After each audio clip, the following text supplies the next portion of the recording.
இதை சாப்பிட்டது எனக்கு அந்த ரீல் போட்டவன் தான் இப்போ என் கண்ணு முன்னாடி வந்துட்டு இருக்கிறான். இன்ஸ்டாகிராமில் கோயம்பேடு அப்படின்னு டைப் பண்ணாலே வந்து இந்த ரீல் தான் ஃபஸ்ட்டாக வந்து நிற்கிது. ஸோ நான் சென்னை போனப்போ வந்து இது ட்ரை பண்ணும் அப்படின்னு நினச்சி தான் வந்து போனேன். போய் ட்ரையும் பண்ணேங்க. ஒரு பன்னை ஓவனில் ஹீட் பண்ணி கட் பண்ணி அதுக்குள்ளே ராஸ்பெரி க்ரீமு, அதாவது அவங்களே சஜஸ்ட் பண்ணது நல்லா இருக்குன்னு சொல்லி அதை ஸ்டஃப் பண்ணி கொடுத்து நான் சாப்பிட்டு பார்த்தேங்க.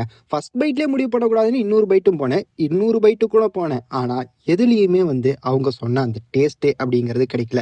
ஒரு காஃபி ஒன்று 35 ரூபாய்க்கு குடித்தேன், அதை சாப்பிட்டு ட்ரை பண்ணலான்ட்டு அதையும் சாப்பிட்டு ட்ரை பண்ணேன். ஆனால் அதுலேயுமே வந்து டேஸ்ட் அப்படிங்கிறது தெரியவே இல்லை.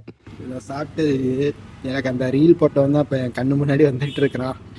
190 இந்த டாஸ்க்கு.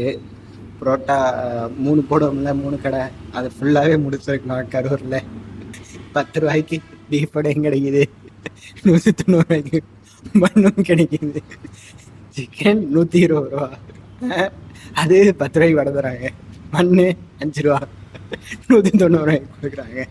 என்னதான் சிரிச்சிட்டு இருந்தாலும் ஏமாந்துட்டனோ அப்படிங்கிறது இல்லை, ஏமாந்துட்டேன் அப்படிங்கிறது தான் அந்த கடையிலேருந்து நான் வெளியே வரப்போ தோணுச்சு. ஸோ கரூரில் புதுசாக பிஸ்னஸ் ட்ரை பண்ணுறவங்க வந்து இதை ட்ரை பண்ணுங்க அப்படின்ட்டு பீஃப் வடைக்கும் பன் பட்டர் ஜாமுக்கும் சொல்லியிருந்தேன். ஆனால் இதை ட்ரை பண்ணாதீங்க அப்படிங்கிறத இந்த வீடியோ மூலமாக சொல்லிக்கிறேன். மறக்காமல் ஃபாலோ பண்ணிக்கோங்க. அடுத்தடுத்த வீடியோஸ் வந்துக்கிட்டே இருக்கு.